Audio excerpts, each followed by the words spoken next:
I like to take just a few moments to feel our resonance together and tune in and prepare for our sharing. So.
What an amazing bridge. Hmm. Deborah Koff-Chapin. Hi, Marcus. It's really wonderful to have this time with you. Yeah. Yeah.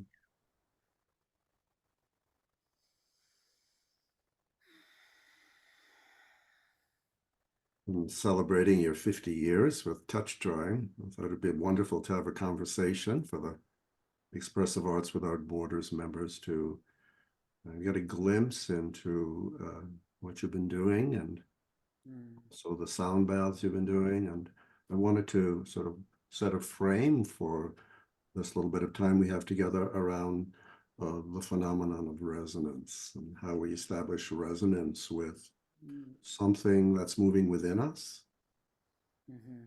Yeah, yeah, and between us, yeah, creating that resonance, right. and also around us, because I know your relationship with nature an important one. Mm-hmm. So, yeah, so resonance. We certainly resonated the first time we met many, many years ago. Yeah. And that creates a kind of a bond. So, on some level, we both know that we're working in this field, co creating this field for the Right. last many years. Right? Yeah, yeah. So, 50 years. So, how are I you know. doing? So it's coming up sometime in the middle of May. And so it's that specific because there was a moment in which this process came into my life. Yes. And it was my last day in art school at Cooper Union in 1974. And it came as a response. I realized later when I was starting to put together talks and programs about touch drawing, I started looking back and realizing that there were precursor elements in that were sort of setting, well, you could say they were creating a resonant field into which touch drawing could drop, basically. It kind of dropped into me. That's how it felt.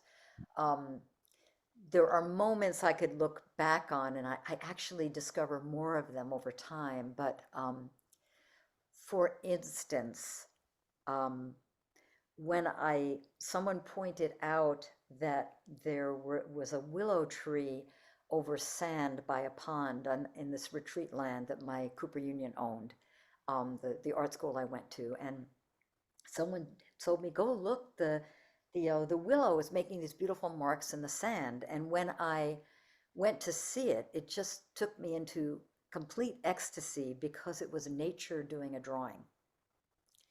And it was the organic movements of nature, the tips of the willow tree, making these beautiful marks in the sand. And they were so primal. They looked like, you know, cave drawings or something to me. And I took a whole roll of film, which in those days, was a lot, 36 slides was a big deal, um, because of just the beauty of, and it was because it was nature drawing. I was trying to find my way to something that felt more natural. And that's when I saw nature in its natural movements creating marks, that I see that's so much what touch drawing is. Um, the that, like, our fingertips are like the edge of our body that makes its mark in substance in the world. And so there were several things, of that nature where I know that I was searching ahead of time. I was making myself available to it, although I didn't know what I was looking for. And in that last day at Cooper Union, a friend was asking me to help clean up in the print shop. And um, I had spent no time in the print shop. And I had a paper towel and I was about to wipe this glass sheet clean. And in that moment, again, there's things behind it, so I don't want to go into too much detail, but I happened, because of this 50th anniversary, I have the paper towels like right here. I'm going to put myself off of self view, put my self view back on so I can see myself there. Maybe this happened, I'm not sure how. I have like a pile of the original paper towels here that I just pulled out of my drawer. So I put my fingertips on the paper towels. Someone had shown me how you could make a mark with a pencil over a sheet of, printing board, but years before that. And I remembered, but I didn't have a pencil, so I thought I'll just use my fingers. Complete playfulness. And so I put my fingers down and I moved them on the back of the paper. And these are them. I have not shown the originals, I don't know if ever. I used to carry around copies of them. But in that moment of moving my fingertips on the paper and lifting the paper towel and seeing these very organic, it's not that different actually from what I saw the willow tree drawing. It was organic movements traced onto a substance that was receptive. And it was like the willow tree. I didn't think of that at the time. Um, and I started realizing after a while, I mean, I haven't counted how many there are, but, then I started drawing faces.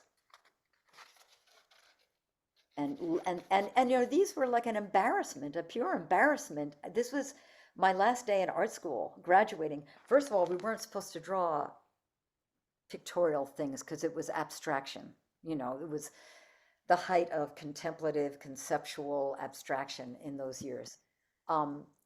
But I had also, a few weeks before this, done a little doodle where I scribbled what's wrong with drawing a face. So all these things were percolating in my psyche. And that doodle, I feel like it opened the door also. There were places where maybe I set out like a receptive, I set out a call, in a sense. What's wrong with drawing a face? How can I find a more natural way to draw? And something in the universe knew that I was open, because when I moved my fingertips, it wasn't just, oh, cool, I can move my fingertips and make a mark. I know people have done that in print shops. I'm not saying I'm the first person who's ever moved a fingertip on a board in a piece of paper in a print shop. People do that now and then. But what happened was an energy field opened up, and I sensed this something, the way I had it at the time. I was what, 21 years old, maybe I just turned 22. I had no conceptual system for this, but it felt like it was something outside of time. Something outside of time was like had this process and it wanted me to do it. It was like, oh, good, boom, and it dropped it into me energetically. So I got a process, not just a technique, a Mm. transformational process of moving from one to another to another. You'll see, I don't know, in a short time, there were like a lot. And what I was seeing was that I was being able to make almost an instant impression of my psyche on the paper through my body. And that, and every time that I moved a moment of my psyche onto the paper, I had actually released that state of being and it brought me into another state of being. And this is what I started getting clear about as I continued doing touch drawing. Like, oh, this isn't art. It's not only art, I'm actually arting, sculpting my own psyche as I draw. I'm sculpting my psyche because I can change myself intensively in this time. I have a record of it I can reflect on, but the process of creating the sequence, the series, helped me move through a transformative process, which we all know now. The expressive arts, that's what they're about. They are about transforming, healing. But this is the original way in which it came to me. And and I had a sense that it wasn't just for me. The process is not just for me, Deborah, to be an artist in the art world and have a little signature thing, which the whole art world was about at that time. This is universal, this is human, and this is for the future. And human psyches are going to be more fluid. This helps us to become more fluid and to express our fluidity, our inner fluidity. And it's for a future art form. I think I always had a sense that the arts were an expressive expression of the consciousness of humanity at the time and then the culture they're in. And this is a form that's coming in to express an, an evolution that we're in, or that we will be in. And so that, became obviously a director of my life because it's like a calling, and I had no idea what it would entail to do it. And I still wonder that am never going to do it justice. That's a whole conversation. But the spirit in which it came to me was it's natural, it's meant to happen. I figured I'd find other people who were also doing it. Just make it available to people and they'll get it. It's meant to happen. It's a human process meant to happen. And so that has sort of been guiding a guiding impulse in my life. Mm. Yeah.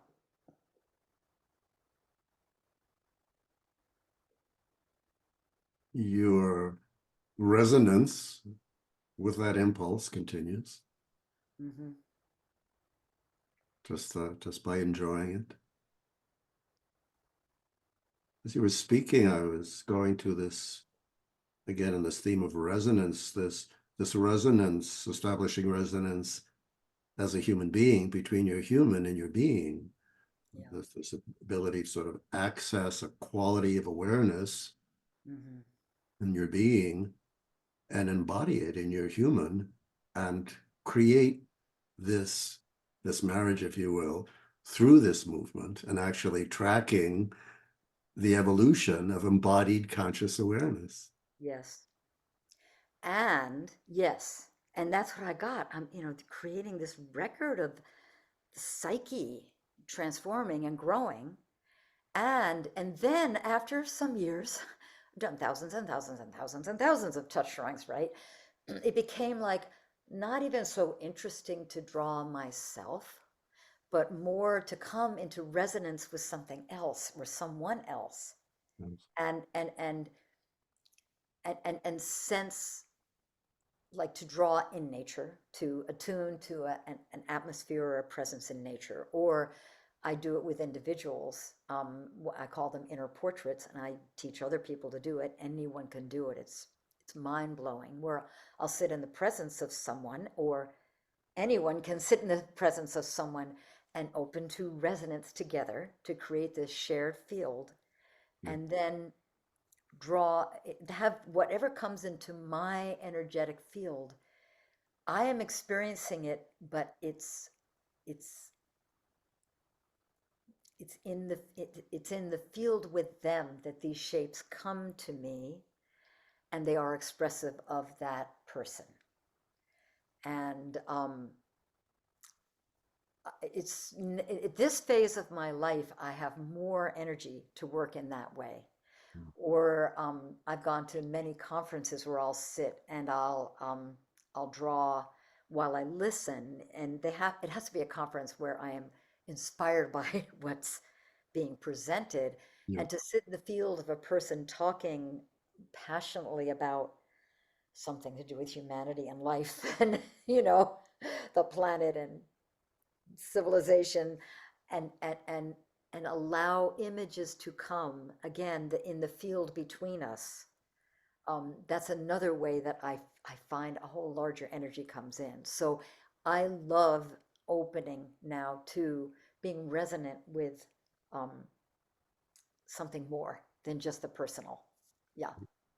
Beautiful. So um, your intimacy with the field, and not only be able to resonate with the field, but to participate, consciously participate with this field of awareness, and work also as a facilitator to foster greater awareness of the field that's co-created. Oh, I mean, as a facilitator, we're creating a field.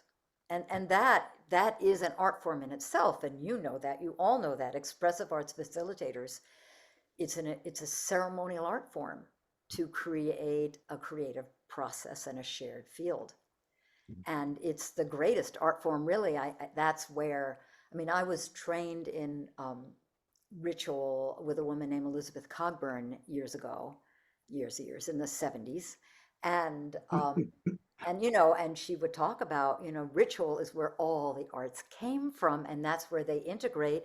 And that's really, as expressive arts facilitators, whether we're therapists or facilitators in other settings, we're really bringing back living ritual, the way it originated, dances and costumes and images and sound, a more integral field of the arts to serve transformation and connection.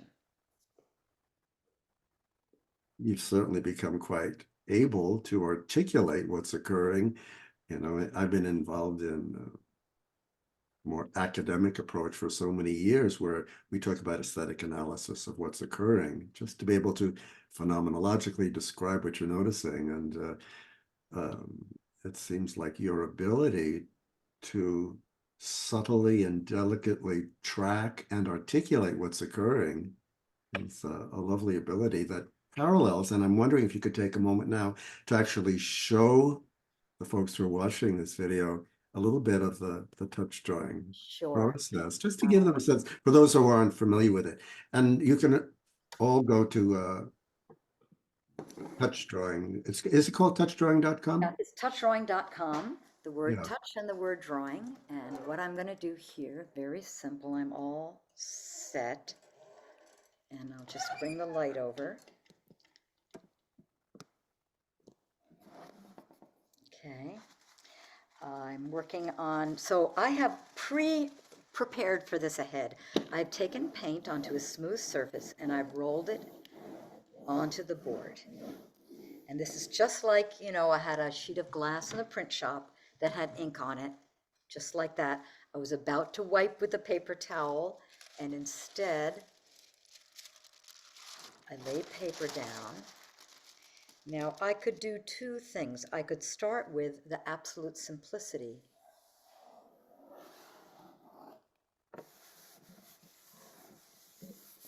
The absolute simplicity of making a gesture.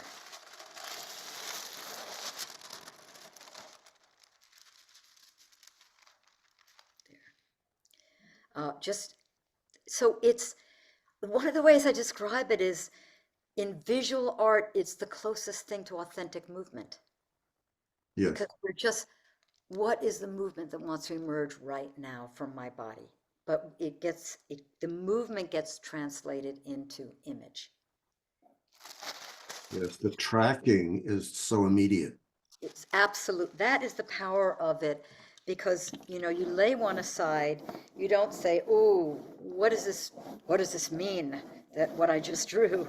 You just barely glance and you go on to the next and getting into that flow from one to another and all the steps, the rolling in between. Jack Weller loved the rolling part. He would talk about the rolling part and compare it to sumi painting when you're, you know, making the ink on the slate surface, this kind of contemplative process of just going back and forth.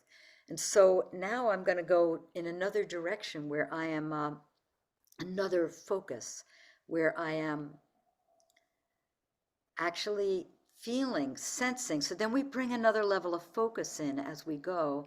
I'm sensing my face. And as I'm making marks, they're coming out of what I'm actually feeling like in my forehead right now. Just subtle sense of pattern. And so I'm in a sense, I'm projecting my inner face onto the paper.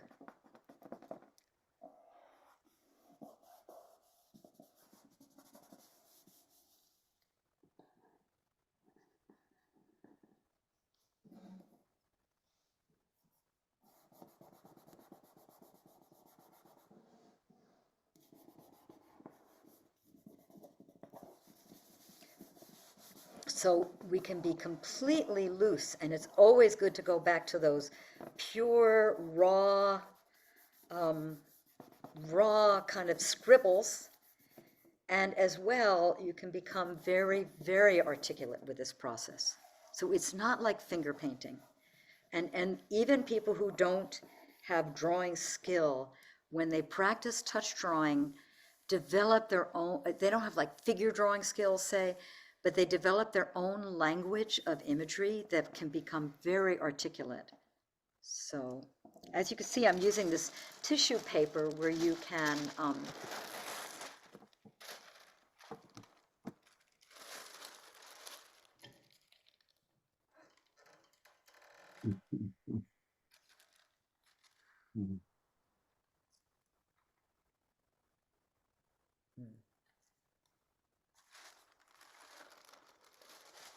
and so faces for me are, they have become like my mandala, the mandala of touch drawing. I'll go like, I'm just gonna draw a face like you would sit to draw a circular mandala, and yet it's always completely unique. And you know, I've done all kinds of drawing in all kinds of settings, also going out into sacred sites and situations over the years, schlepping my drawing materials around.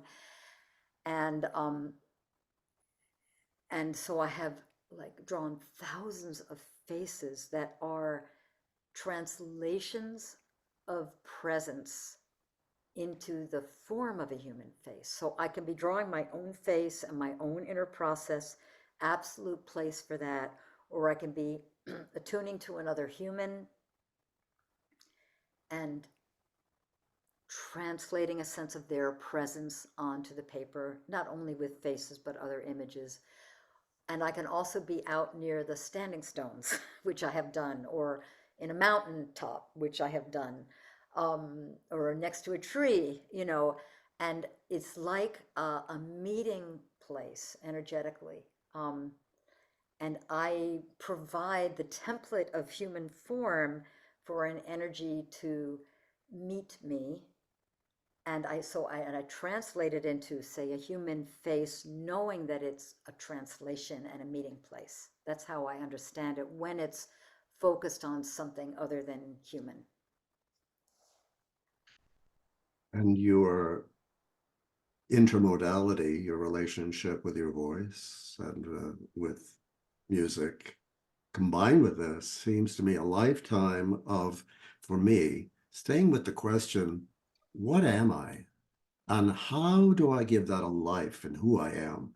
Not so that it, for me, when I embodied, it's myself.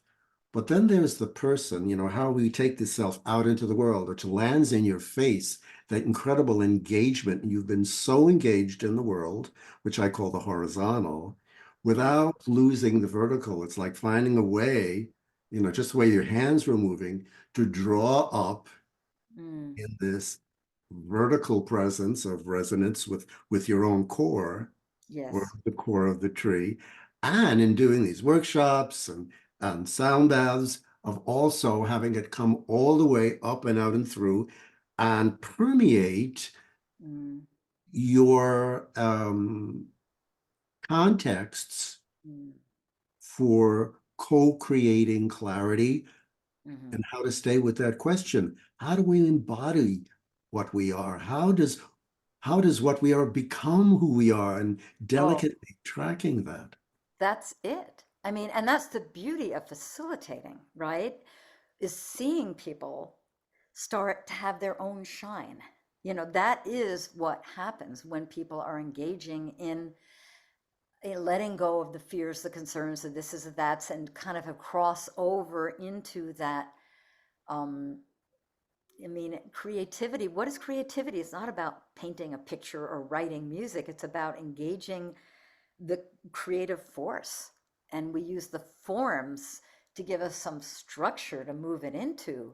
But it's that engagement, access to the creative source that the creative process gives us, that's the real reason to do it. And that's the beauty, is like seeing a whole group of people like all shining, you know. Yes. I know you recognize that. That's the beauty of, Yes. and the expressive arts therapy world has been sort of secretly bringing this spiritual process, you Yeah. know, Yes. into And finding the phenomenological language to right. describe what's been called spiritual. But for me, it's just the nature of reality. Right? Exactly. Yes.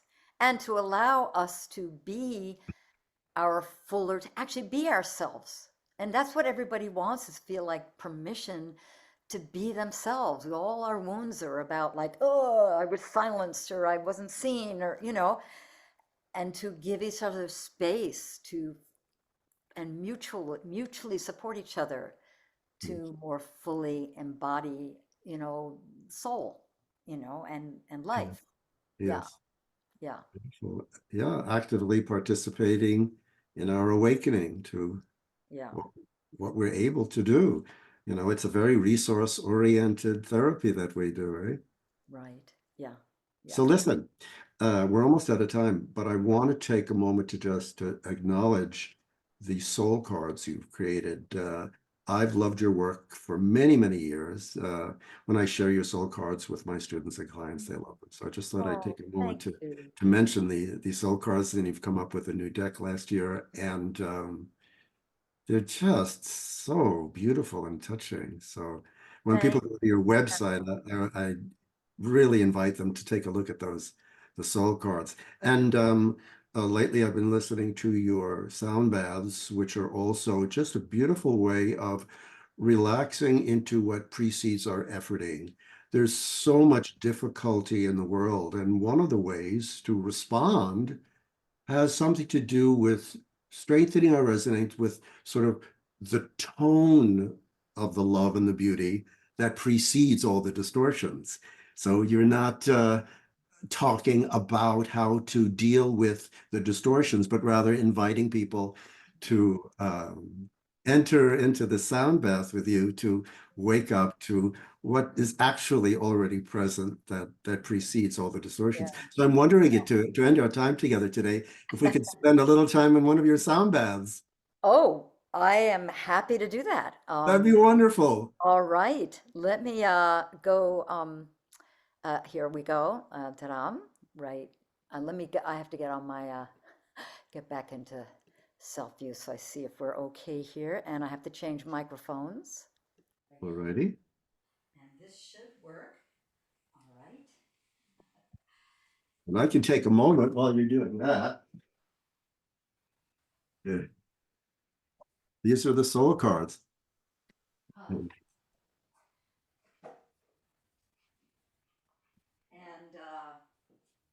also, yes, thank you. Also, the portals of presence. When I talked about the faces, the portals of presence are selections of the faces I've drawn in all these sacred sites and places in the planet and in the presence of, lineage carriers. And um, thank you so much for sharing them while I just go get my. Yes, I also have that deck, but it's not handy, so I'll just share these for now.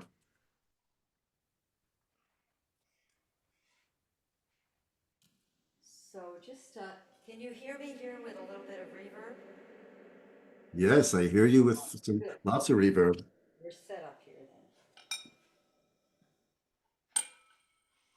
So just 2 or 3 minutes or so. How long should I go? Yeah, that's Not much. good. Okay. Yeah, we are to date we are about 8,300 members. So this is a beautiful way for us to imagine this field that we're co-creating called Expressive Arts Without Borders. We're only 18 months old. So this is a way to hold the baby as we continue to grow uh, with meaning. We don't always know where we're going, Deborah, but we can certainly explore where we're coming from. So we'll end with the sound bath. I'll say thank you so much for spending time with us in celebration of your 50th. And thanks everyone for joining us. And we'll be ending with the sound bath.